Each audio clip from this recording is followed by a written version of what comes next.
zero momentum. Thus, the momentum in perpendicular direction is conserved. Based on these three conservations, Planck derived the expression for the change in the wavelength of photon after scattering. The change in the wavelength is expressed by d lambda. D lambda is lambda prime minus lambda is equal to h upon m0 c multiplied by 1 minus cos phi. Here, for different values of angle phi, we have different situations. First thing, I would like to consider angle phi to be 0. If angle phi is 0, and if you substitute phi equal to 0 in above equation of d lambda, the shift of wavelength, we get d lambda equal to 0. That means change in the wavelength is 0. When there is no change in the wavelength, there is no scattering. So scattering does not occur at angle 0. Next, if phi is 90 degree, that means if the photon travels at perpendicular direction, at right angle to incident direction, then you have d lambda is equal to h upon m0 c into bracket 1 minus cos 90. This gives me d lambda equal to h upon m0 c. If I substitute values of Planck's constant, value of rest mass of electron and value of light velocity c, then I get d lambda equal to 0.0242 angstrom. This d lambda is known as Compton wavelength. A third situation can be seen. In the third situation, I have angle phi equal to 180 degree. If I substitute angle phi equal to 180 degree in the equation for d lambda, I get d lambda is equal to twice h upon m0 c.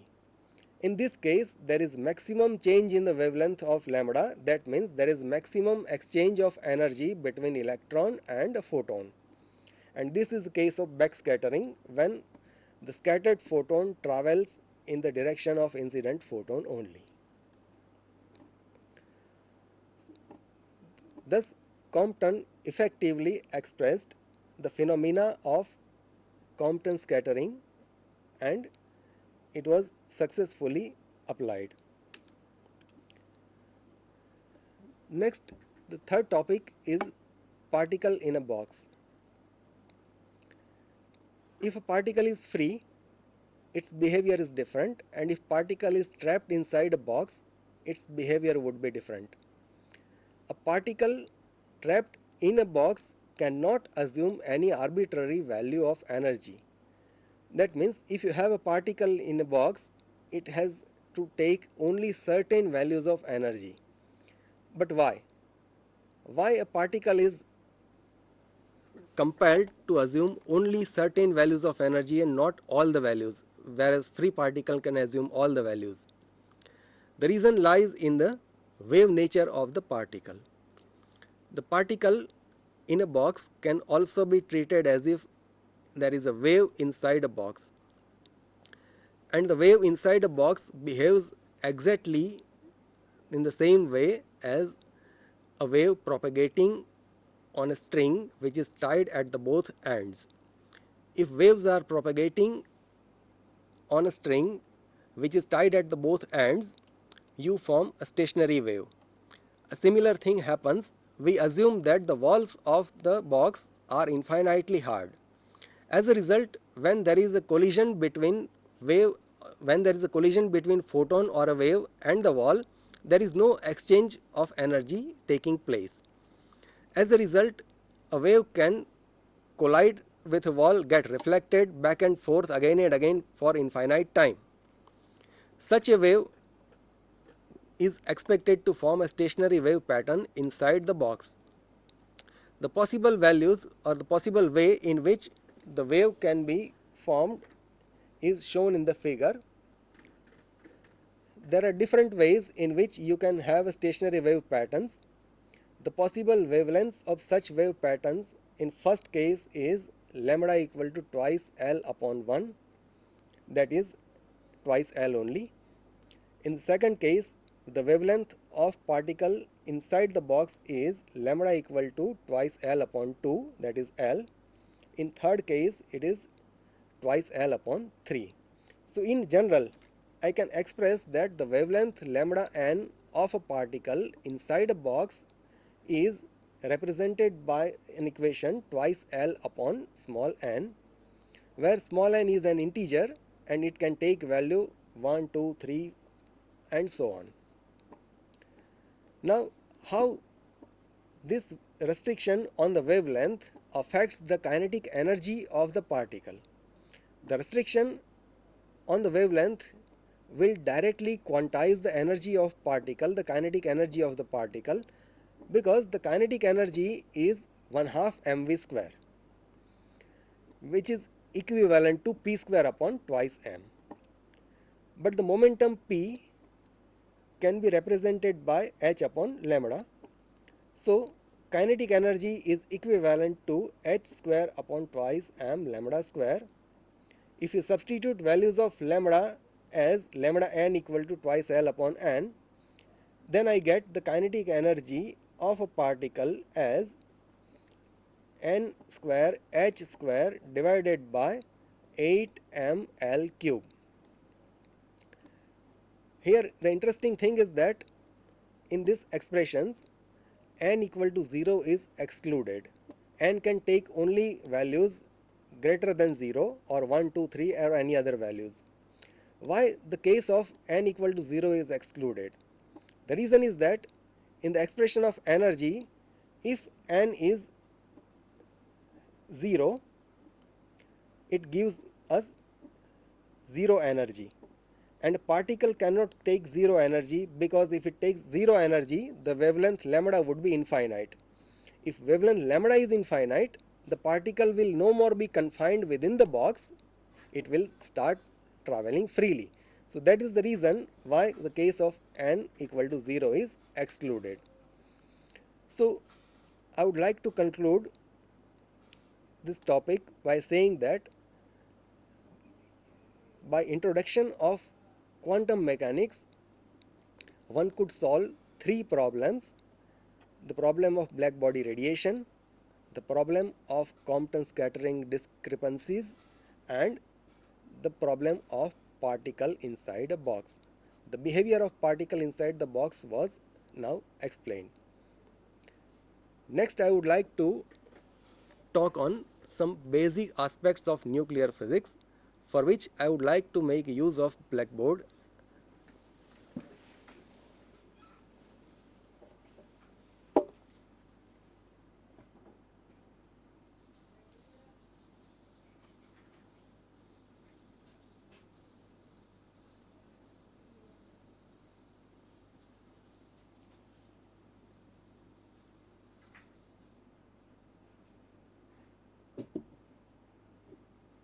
Well, the title of this topic is Basic Experimental Facts of Nuclear Physics, and here I would like to assign students a very simple exercise, an exercise based on the experimental facts that one can get from any simple basic nuclear physics book. What I would suggest is that if we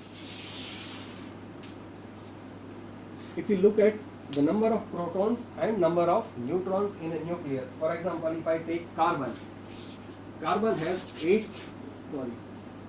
6 protons and 6 neutrons.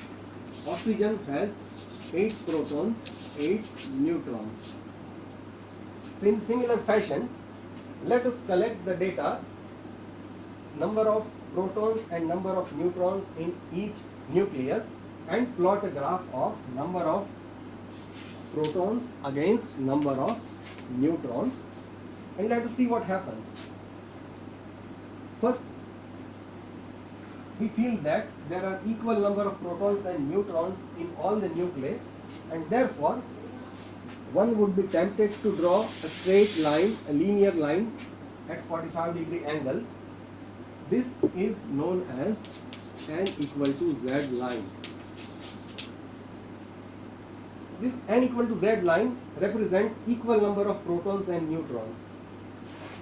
But in reality, when you go towards heavier and heavier nuclei, you don't have equal number of protons and neutrons in the nuclei.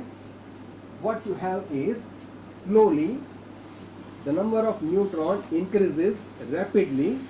It increases faster than the number of protons, and finally it deviates from n equal to z line. So this line I call line of stability.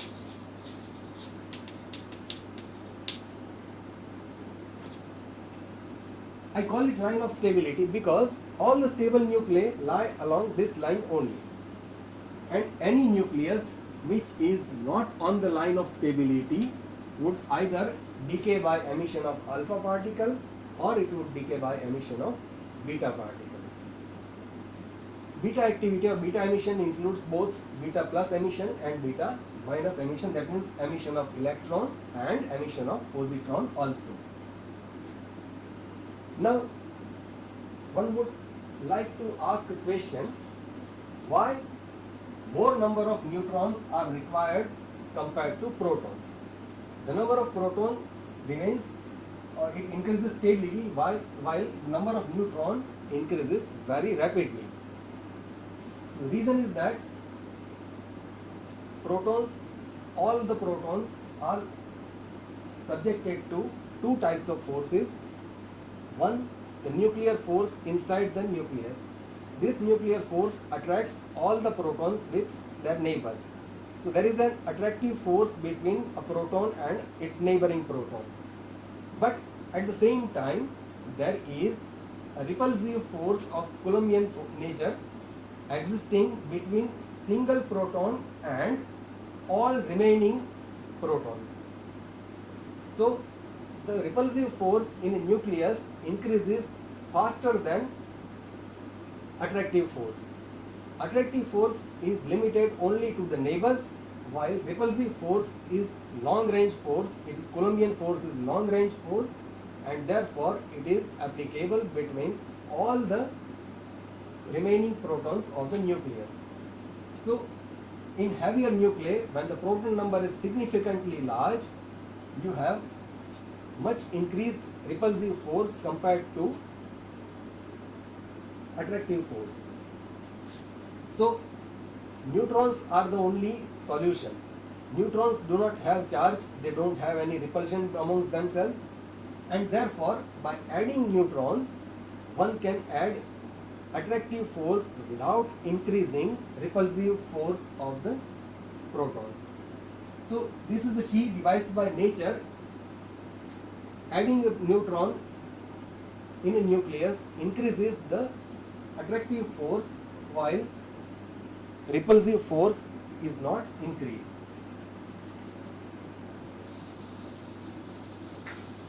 Secondly,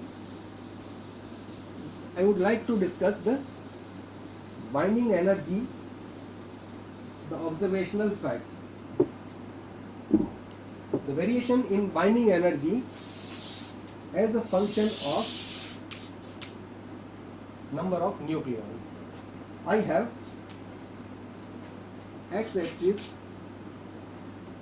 as number of nucleons, and on y-axis I take binding energy per nucleon. What is binding energy per nucleon? Binding energy per nucleon is amount of binding energy required to hold one particle inside the nucleus. It is binding energy. एक nucleon ने बांधी रखवा माटे जरूरी बंधन ऊर्जा, that is binding energy per nucleon. What I do is I calculate binding energy for every nucleus. The total binding energy B I calculate for every nucleus divided by total number of nucleons, and I get binding energy per nucleon for different nuclei. And the variation in binding energy per nucleon as a function of atomic mass number A is like this. one can see that this graph has three parts. First part is this, where the binding energy is very low. Second part is this, where binding energy is approximately constant. And third region of the graph where binding energy falls again. If I make an interpretation of this graph, I can see that initially for the light nuclei, binding energy per nucleon is very small. This is very obvious because all the particles, all the nuclei which are small in the size, they have larger surface area. And because they have larger surface area, there are several nucleons remaining on the surface. These surface nucleons are not bound completely. A large portion of their surface remains open, which is not saturated. And because of unsaturated force, these light nuclei are loosely bound. Second region of the curve, which shows that the binding energy is approximately constant. This is region of intermediate nuclei where surface energy does not play much role, as well as the Coulombian energy is also not in great magnitude, and therefore in this region approximately the binding energy is constant. However, there is a peak in the binding energy, and this peak is for nucleus Fe, the iron nucleus or ferrous nucleus. This nucleus has a peak. That means the binding energy per nucleon in ferrous is maximum, and this explains why iron is most abundant nucleus in the nature. As I go towards heavier nuclei, I can see once more the binding energy falls down. The reason for falling of binding energy in heavier nuclei is because of increased number of protons. When you have large number of protons, you have very large Coulombian repulsive force, and because of that Coulombian large repulsive force, the binding energy per nucleon in the case of heavy nuclei decreases. From these two regions, region number 1 and region number 2, one can draw a conclusion that if one fuses two light nuclei to form an intermediate nuclei, binding energy per particle can be increased. In the same way, if one breaks down a heavy nucleus into two fragments, for example, uranium is here, uranium is broken up into two fragments, then you have two intermediate nuclei formed, and those two intermediate nuclei can have higher binding energy per nucleon, they will be more stable. So, by combining two light nuclei or by breaking up a heavy nucleus into two fragments, one can acquire more stability. And that is why fusion is more favorable in this region of the curve or light nuclei, and fission of the nucleus is more favorable in heavy nuclear region. So this was the simple basic facts of nuclear physics. Anybody, by making simple observations of the data table, can draw such conclusions. Of course, these conclusions are well drawn earlier, but still one can verify them.